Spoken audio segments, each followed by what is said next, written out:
마가복음 12장. 예수께서 그들에게 비유로 말씀하기 시작하셨다. 어떤 사람이 포도원을 일구어서 울타리를 치고 포도즙을 짜는 확을 파고 망대를 세웠다. 그리고 그것을 농부들에게 새로 주고 멀리 떠났다. 때가 되어서 주인은 농부들에게서 포도원 소출의 얼마를 받으려고 한 종을 농부들에게 보냈다. 그런데 그들은 그 종을 잡아서 때리고 빈손으로 돌려보냈다. 주인이 다시 다른 종을 농부들에게 보냈다. 그랬더니 그들은 그 종의 머리를 때리고 그를 능욕하였다. 주인이 또 다른 종을 농부들에게 보냈더니 그들은 그 종을 죽였다.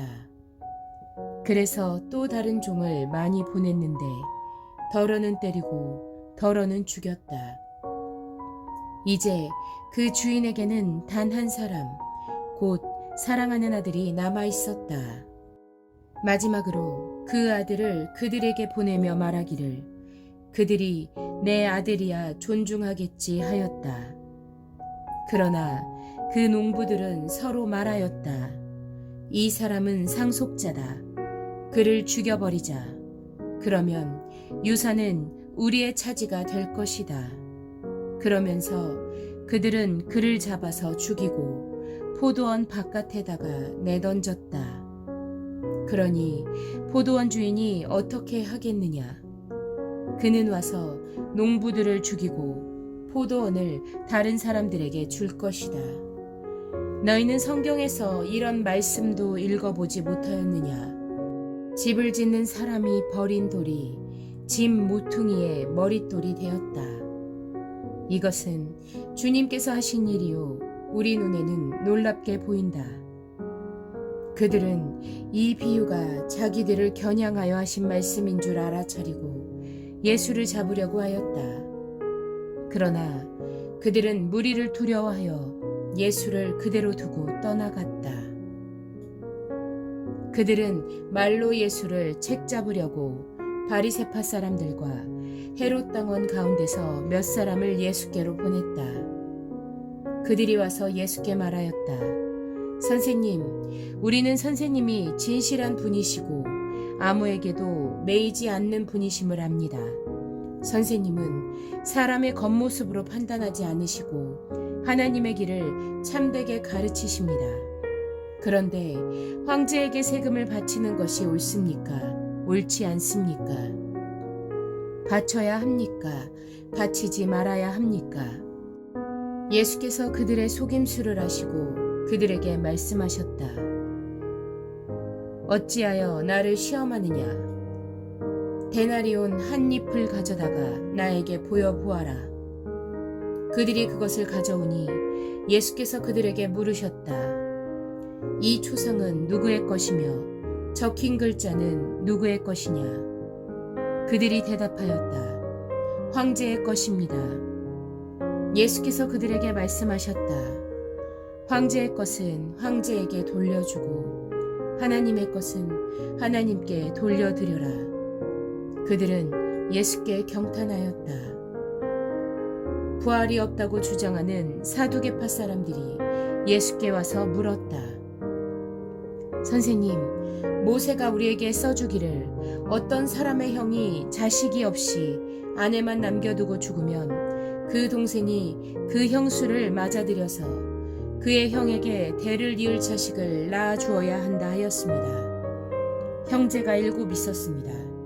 그런데 마지가 아내를 얻었는데 죽을 때 자식을 남기지 못하였습니다.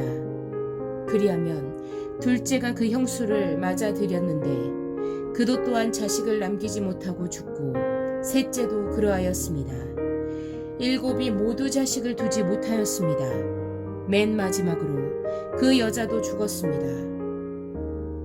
그들이 살아날 부활 때에 그 여자는 그들 가운데 누구의 아내가 되겠습니까? 7이 모두 그 여자를 아내로 맞아들였으니 말입니다. 예수께서 그들에게 말씀하셨다. 너희는 성경도 모르고 하나님의 능력도 모르니까 잘못 생각하는 것이 아니냐. 사람이 죽은 사람들 가운데서 살아날 때에는 장가도 가지 않고 시집도 가지 않고 하늘에 있는 천사들과 같다. 죽은 사람들이 살아나는 일에 관해서는 모세의 책에 떨기나무 이야기가 나오는 대목에서 하나님께서 모세에게 어떻게 말씀하셨는지를 너희는 읽어보지 못하였느냐. 하나님께서는 모세에게 말씀하시기를 나는 아브라함의 하나님이요 이삭의 하나님이요 야곱의 하나님이다 하시지 않으셨느냐. 하나님은 죽은 사람들의 하나님이 아니라 살아있는 사람들의 하나님이시다. 너희는 생각을 크게 잘못하고 있다. 율법 학자들 가운데 한 사람이 다가와서 그들이 변론하는 것을 들었다. 그는 예수가 그들에게 대답을 잘 하시는 것을 보고서 예수께 물었다. 모든 계명 가운데서 가장 으뜸되는 것은 어느 것입니까? 예수께서 대답하셨다.